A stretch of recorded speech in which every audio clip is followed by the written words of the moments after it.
Greetings, YouTube. Thanks to a Freedom of Information Act request, the FBI has released some of the information concerning the Gamergate investigation. In response to a FOIA request, the FBI has released a collection of heavily redacted reports, emails, and other documents from their investigation during the wave of online attacks against supporters of diversity in the video game and computer gaming industry, known as Gamergate, one of the major precursors to the current alt-right movement. I prefer to call them Nazis.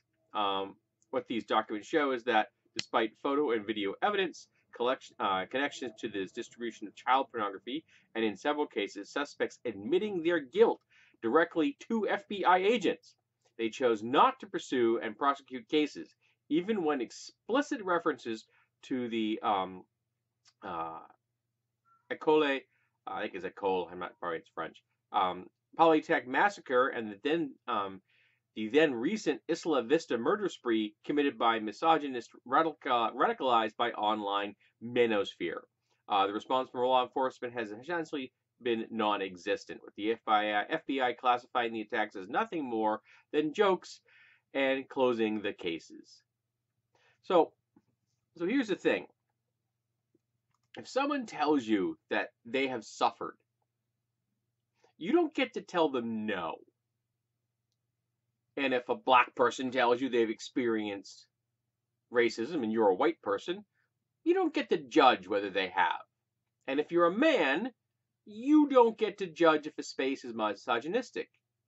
And if someone tells you that they received a death threat, again, you don't get to tell them no, you have not received a death threat.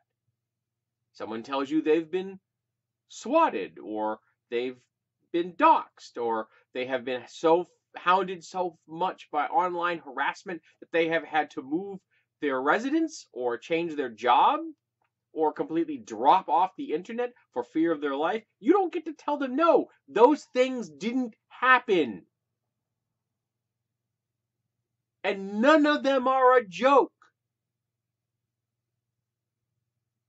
And here we have institutionalized misogyny right there. The FBI explicitly stating that the people who have suffered at the hands of the Gamergate trolls and harassers have not in fact suffered. Sorry, it doesn't matter what you think you suffered. You didn't suffer. We're going to move on now. Death threats. People hounded out of jobs and places of residence for daring to come forward and say, hey, you know, video games aren't that diverse. All based on one guy's desire to get revenge at his ex-girlfriend. That's what this started with. Remember that. At the core of Gamergate, at the very beginning, at that little ball of snow at the top of the hill, it got rolling before it turned into a massive sphere of shit, which is a great description of the of manosphere right there. It all started with one dude pissed off at his ex-girlfriend. And he had enough people who would agree with anything he said. And he pandered to them. And they rose up and attacked like rabid animals.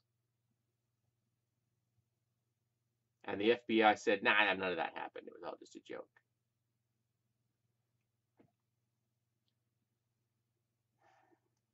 This is why it matters who you put in power. This is why it matters who gets to make the decisions. Who gets to decide what laws get applied and what laws don't, and how the laws work. And the FBI just proved itself to be a part and parcel, one of the very blocks of the foundation of institutionalized misogyny, right there. Yeah. Congrats, trolls. See me 1-1.